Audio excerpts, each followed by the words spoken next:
اهلا بحضراتكم مشاهدينا وحلقه جديده من برنامج ايامنا فيها الحلو وفيها المر، فيها اللي عايزينه يستمر معانا وفيها اللي نفسنا ان هو يتغير ويكون شيء جديد في حياتنا. اعتقد الايام اللي جايه ايام بتشهد العديد من المواقف الجيده، من الايجابيات الكتيره، من الحياه اللي احنا بنتمناها وبيتمناها المصريين. عيش، حريه، عداله اجتماعيه، هو ده الشعار اللي نادوا بيه المصريين في 25 و30. الجزء الأهم في حياتنا هو اللي قادم، وهو العمل العمل العمل. إن شاء الله بعد الفاصل بإذن الله ألتقي بحضراتكم مع مجموعة من فقراتنا في برنامج أيامنا. من فضلكم خليكم معنا.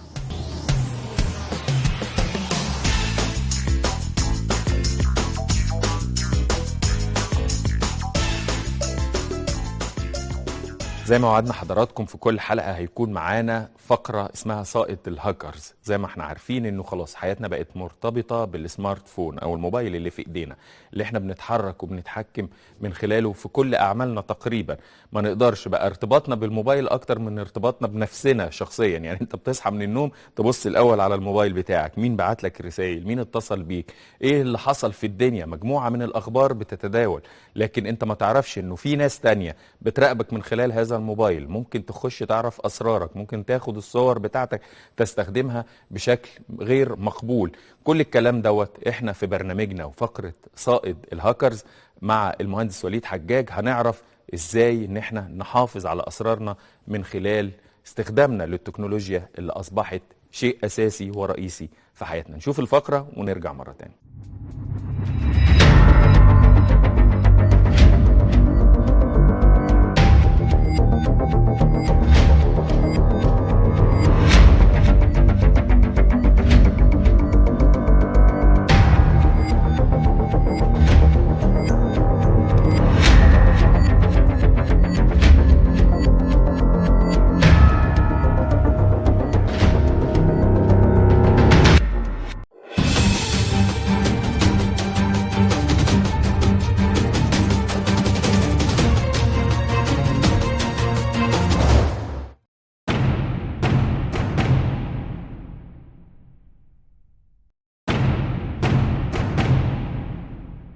النهارده عنوان الفقرة بتاعتنا إن الصياد هو في معظم الأحوال اللي بيتم اصطياده. يعني إيه الصياد بيتم اصطياده؟ النهارده كل اللي بيتفرج على البرنامج ويجي يقول أنا عايز أبقى هاكر، وطبعا الجيل الصغير كله طالع أنا عايز أبقى هاكر. عندهم شغف بإنه بيعمل حاجة غريبة ويلفت النظر ليه ويخش ويخترق وبتاع. فأول حاجة هيعملها إيه؟ هيروح داخل على الإنترنت، فاتح الإنترنت وكاتب على اليوتيوب كيفية اختراق الفيسبوك، كيفية اختراق اليوتيوب، ايا كان اي اكاونت اي حاجة هيظهر له طريقة. الناس بتتفنن بقى في الطرق اللي موجودة مبدئيا، بس كل الطرق اللي موجودة دي عمرها ما هتبقى اختراق، لان مفيش حد وصل لطريقة هيخترق بيها هيحطها على الانترنت كده ببلاش للناس ولا حتى بفلوس. ما هتتفضح، ولو اتفضحت الشركة اللي عاملة الموقع هتعرف وهتقفلها. طب ايه اللي بيتم؟ والحاجات اللي محطوطة دي عبارة عن ايه؟ الحاجات اللي محطوطة دي عبارة عن حيل يتم استغلالك بيها عشان تبقى انت نفسك ضحية.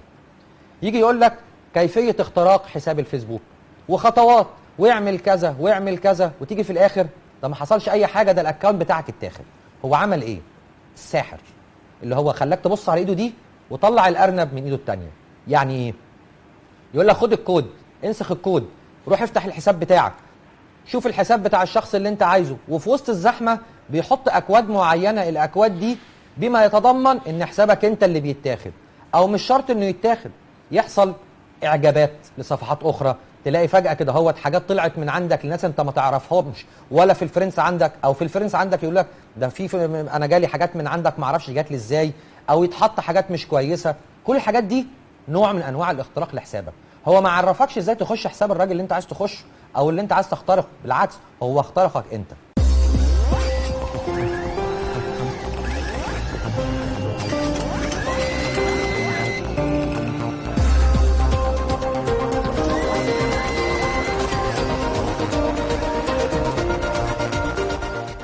اهم بقى من الطرق دي الفيسبوك بتاعي. لو انا بالغلط مثلا دوست على لينك، وده معظم الاحوال اللي بيحصل، ان انا الاقي حد من الاصدقاء اللي عندي اللي هم الاصدقاء اللي انا اعرفهم بجد باعت لي لينك بشكل او باخر وبيقول لي حاجه مقنعه، اجبرني ان انا ادوس على اللينك وجه الحساب اتاخد. اعمل ايه بقى علشان لو حصل حاجه زي كده لا حسابي يتاخد، ولو حتى حصل وحد حاول ياخده ما يعرفش ياخده. دي اتطلبت كتير جدا من ناس كتير جدا، وكل حد يقول لي بتتعمل ازاي للفيسبوك وللهوت ميل وللياهو ولمعظم المواقع حاجه اسمها تاكيد تاني للدخول. معلومات الناس العاديه ان انت عشان تفتح اي حساب ليك بتحط الايميل وتحط كلمه السر، هم دول اللي بيفتحوا لك الحساب.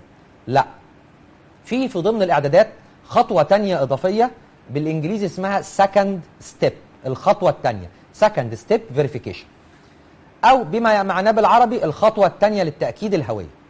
دي بتعمل ايه؟ مجرد ما بتخش وبتفعلها بيبقى عندك اختيارين، بس طبعا مش هتعرف تفعلها غير لما تعمل خطوات قبلها، ودي هنشوفها في الفيديو، بس هديكوا فكره ايه اللي بيتم. الاول لازم تربط حسابك برقم موبايلك. هتقول لي ايه ده؟ يعني انت بتقول للناس كلها ما تحطوش بياناتكم على النت، وبتقول لي حط رقم موبايل؟ حط رقم الموبايل. ليه تحط رقم موبايل؟ علشان ده هيربط حسابك برقمك. لو حصل والحساب اتاخد هتجي لك رساله على الاس ام اس تجي لك فيها كود تقدر ترجع بيه حسابك. بس اما تحط الرقم بتاعك على الاكونت ما تنساش في اختيارات، اعمل الرقم ده يظهر لمين وما يظهرش لمين. فهختار نو وان، يعني ولا حد، انا مش عايز يظهر لحد، يعني ما فيش اي حد لا من الاصدقاء ولا من الناس الغرب هيشوف رقمي، بس هيبقى مربوط بالحساب. ربطت الاكونت برقم الموبايل، ابتدي اخش على التليفون، اي تليفون بقى، اي ماركه، التليفون بقى اللي عليه الفاكهه، التليفون اللي عليه الانسان الالي، التليفون اللي عليه مربعات، اي موديل تليفون كله عنده نفس البرنامج اسمه جوجل اوثنتيكيتور. دي مش دعايه لبرنامج جوجل، ده هو برنامج فري غرضه الرئيسي الحمايه، ما بيدفعش عليه فلوس. البرنامج ده بتنزله على تليفونك، بمجرد ما نزل على تليفونك وربطت الحساب بتاعك برقم موبايلك بتخش تفعل خاصيه من جوه الفيسبوك، تقول له لو حصل وحد دخل على الاكونت ابعت لي رساله، او لو حد حاول يخترق الاكونت ابعت لي رساله. بعديها ببتدي استخدم البرنامج ده من على التليفون واصور كود معين. يبقى انا كده في النهايه وصلت لنتيجه مهمه جدا. لو انا شخصيا معايا اليوزر نيم والباسورد بتاع اي حد من الناس اللي بتتفرج دلوقتي مش هعرف اخش حسابه. ليه؟ كل مره هاجي افتح الحساب هيطلب الاسم وكلمه السر، الخطوه اللي بعدها قبل ما يفتح الحساب يقول لك دخل الكود. اجيبه منين؟ من البرنامج اللي على التليفون. طب ما انا هعرف الكود وارجع اخش؟ لا، الكود كل 30 ثانيه بيتغير اوتوماتيك. يعني انا لو عرفت الكود دلوقتي 1 2 3 4 5، بعد 30 ثانيه هيبقى كود تاني خالص وعمره ما هيرجع ل 1 2 3 4 5. فانك تعمل احتمالات تباديل وتوفيق وتوصل له ده مستحيل، ما حدش يعرف يوصل له. تقدر تامن بيه الهوت ميل، الفيسبوك، الياهو، وكل الحسابات، وخاصه الجيميل لان ده اخطرهم. كل التليفونات اللي عليها الانسان الالي عشان تشغلها بتحط لها اكونت جيميل، والتليفونات اللي عليها الفاكهه عشان تشغلها بتحط لها ايميل كلاود. طب الايميلات دي عليها نمر تليفوناتك، عليها صورك، عليها موقعك الجغرافي، وده هنشوفه في فقرات تانية ان انا ممكن من الايميل او اي حد لو قدر يخترق الايميل بتاعك يعرف انت واقف في انهي شارع بالظبط، يعرف انت بتعمل ايه، يعرف كل حاجه عن التليفون عندك بصورك بالاماكن اللي زرتها بكل حاجه.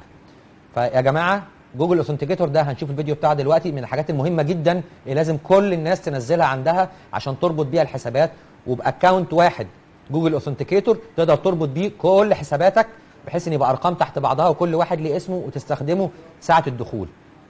حد يرجع يقول لي طب وانا كل ما اخش احط الكود؟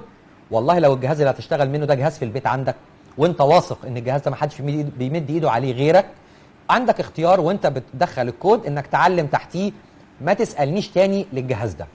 لكن لو هتخش على الحساب بتاعك من في شغل، من سايبر، من اي مكان، لا ما تعلمش على البوكس ده وخليه كل مره ما تخش يسالك. نشوف الفيديو مع بعض ونرجع نكمل تاني الجديد معانا.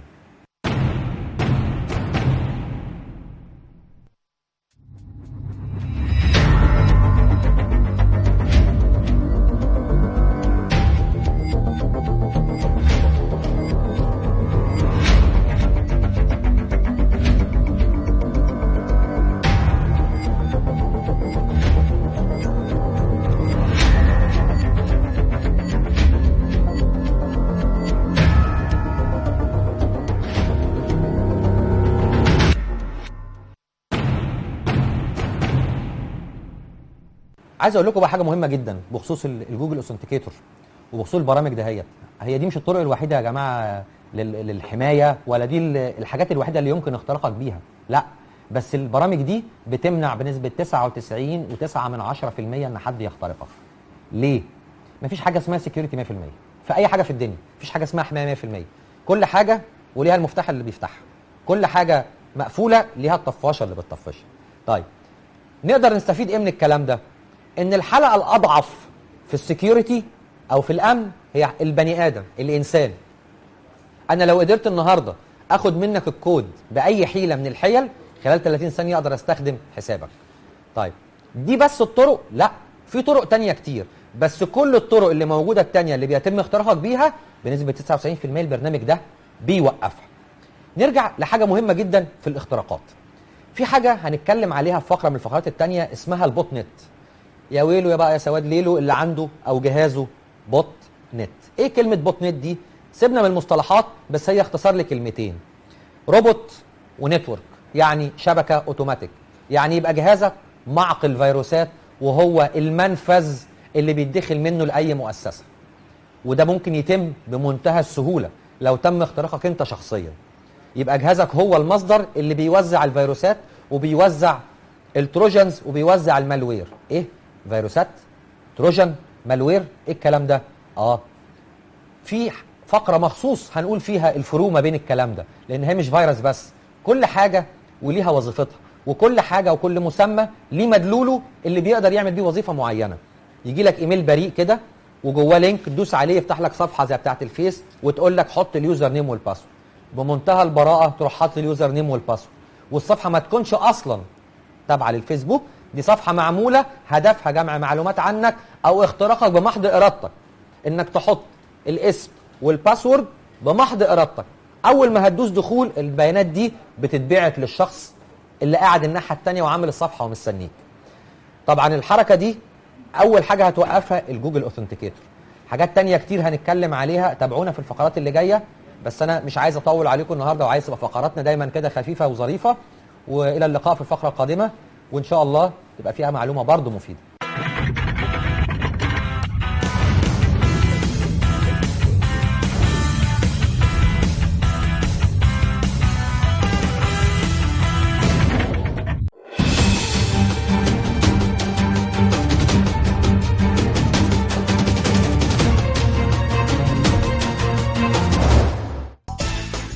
بهذا العرض تكون خلصت حلقة النهاردة من برنامج أيامنا. الأسبوع القادم حلقة جديدة برنامج أيامنا. إلى اللقاء.